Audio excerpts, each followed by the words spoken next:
Hello and welcome to Somewhere on the Spectrum. I mentioned last week that I wanted to talk to you about my new special interest, which I will do, but heads up that this episode is actually really about careers. Yeah.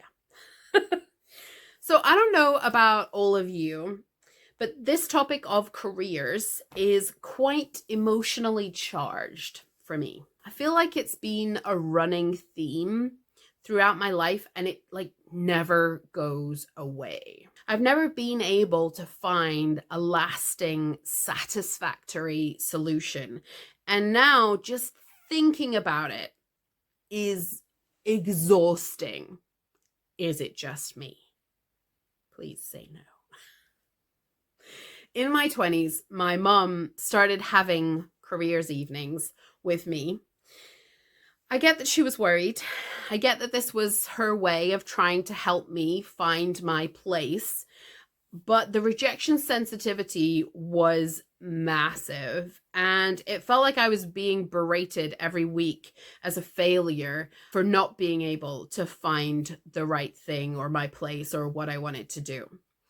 And this conversation has never really ended. And whenever I get into slumps, we start all over again.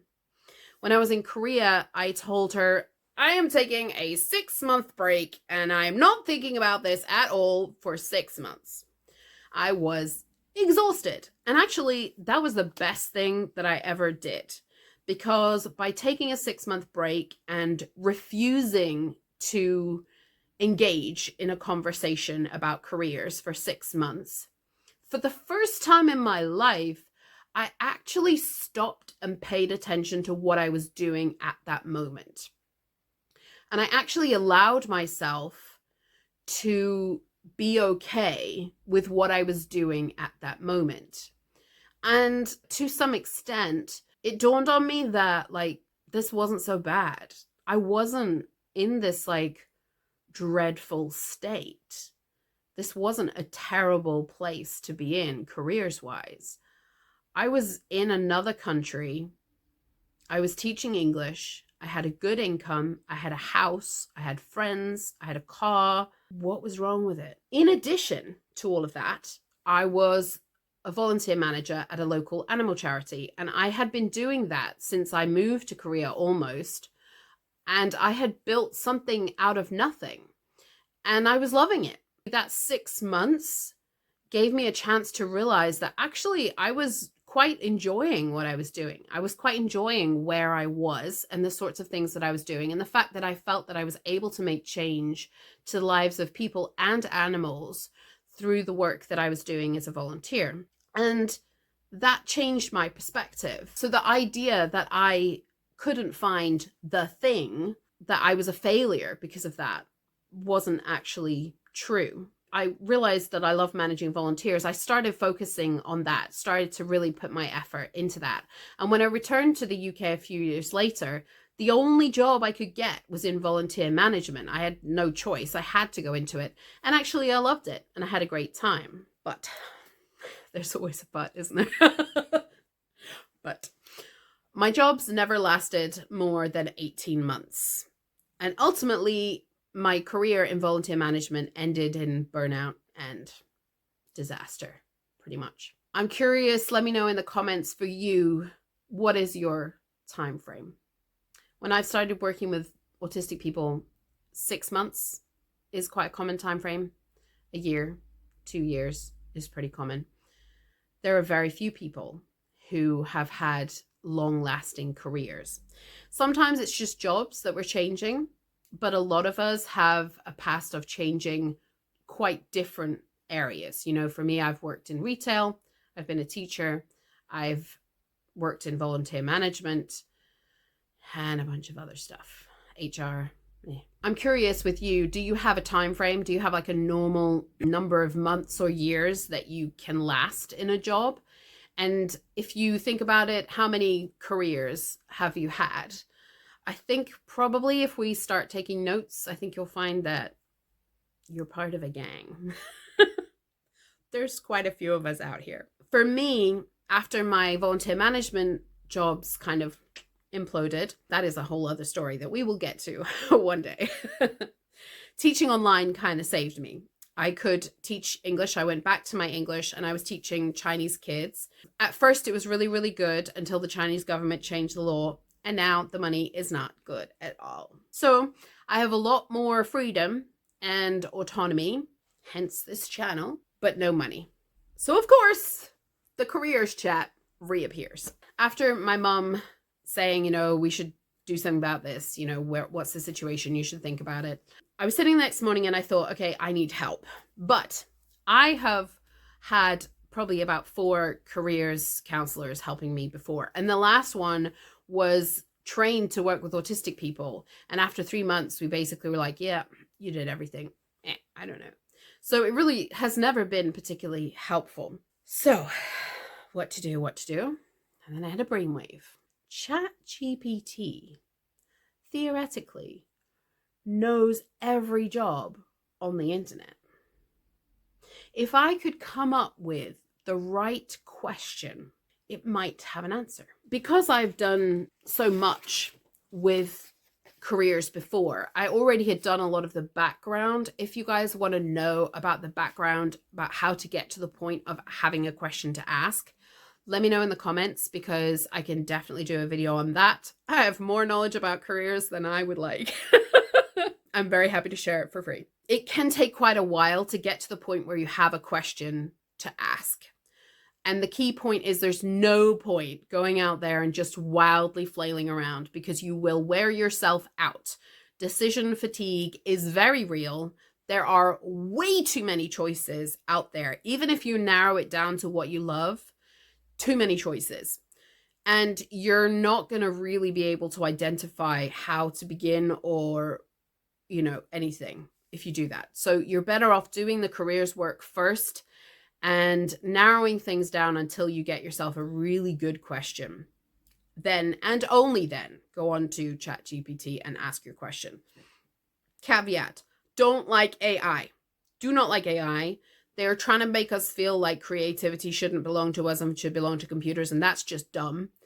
And they're trying to use AI to steal all of our jobs so they can have even more of our money, and that's dumb.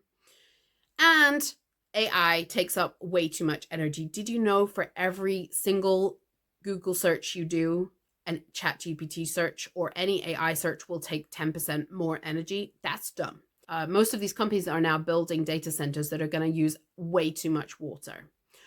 So we're not okay with AI. We're not okay with ChatGPT. I am definitely not advocating that you are using one or any AI systems on the regular.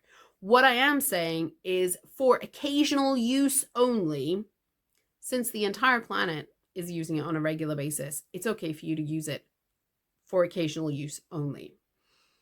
In general, if you want to use a Google search and not have AI, I found out recently you can do your Google search, add -AI at the end of it, and it takes out the Google AI part score. Okay, anyway. So the question that I came up with was, are there any careers where knowledge and experience and understanding of culture is necessary, but you can manage without knowing the language? That's the key part. So that's the key to my question. Here are the things that I want to be included, and here's the thing that shouldn't be included. Because in the past, whenever I talked about my interest in culture with careers people, they would always say, well, you could be a diplomat, but you need to know the language. Yeah, no, that's not going to work. I've been learning Chinese for like a long time. It's more than 3 years, I think. I need to do the math. It's not going in. I asked my question and it worked. Very exciting development. It came up with 20 different careers that I could do, which was shocking because no previous careers officer had mentioned any of those, just the diplomat. That's the only one they had. The top one was cross-cultural trainer. That's a job I've never heard of before. Why did nobody tell me? Why did nobody think to tell me that there was an actual job that required all of the things that I have and wouldn't require me to learn a new language? Anyway, moving on. A few months ago, I started chatting with a mate of mine, and he is like a high flyer. He does have a career. He knew what he wanted to do at school. He followed his track. He is now very, very high. We're a little bit jealous, only just a little bit, because I don't think I would want to have lived his life. But the foresight that he had and his ability to follow his plan and get where he wanted to go is pretty impressive. Anyway, he recently started a new job where he's managing international teams. That is, he's managing multiple teams who are internationally based. And he was having trouble with his Korean team. And I was like, oh, really? Do go on. And he explained the whole situation to me. And I said, okay, yeah, well, you know, Korean culture, have you done this? Do you know about this? Have you tried this? And he was like, no. I know everything. Everything's fine. It's perfect. And I was like, mate, no. You're British. They're Korean. There are some things that are vastly different. And it sounds like you not knowing those things is getting you in trouble. Here they are. Here's some ideas. Here's some strategies. See if that makes any difference. Pretty sure he didn't pay any attention to me, but that's okay. That's fine. I had no qualifications or training to suggest that, but that's what this job is. Working with people who are working internationally, helping them understand each other better, whether it's two teams from two different countries or teams from multiple countries, and helping them get to know each other better. So, of course, ADHD, impulsivity issues, I got a little carried away and bought all of the books. I'm not kidding. The stack is this big. Yeah. So over January, that's what I was doing. I was reading the books. I have not finished the books. We're maybe halfway through. Honestly, I don't know yet where or if I fit into this sector. I'm not exactly a business person, and that's historically who the sector has focused on. And I think there is space for me, but I don't quite know where it is just yet.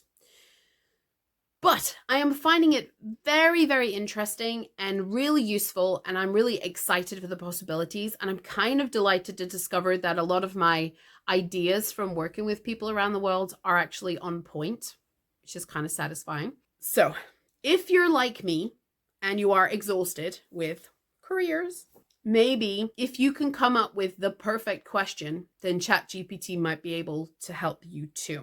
Let me know in the comments if you figured out your question, asked your question, how you got on, or if you would like to go into more detail about careers and career searching and finding your spot in life. And I will definitely do more videos on that. No problem at all. So where we are now is that I'm going to keep doing everything that I'm doing because ADHD, I can't just do one thing at a time. I have too many interests. That's not going to work.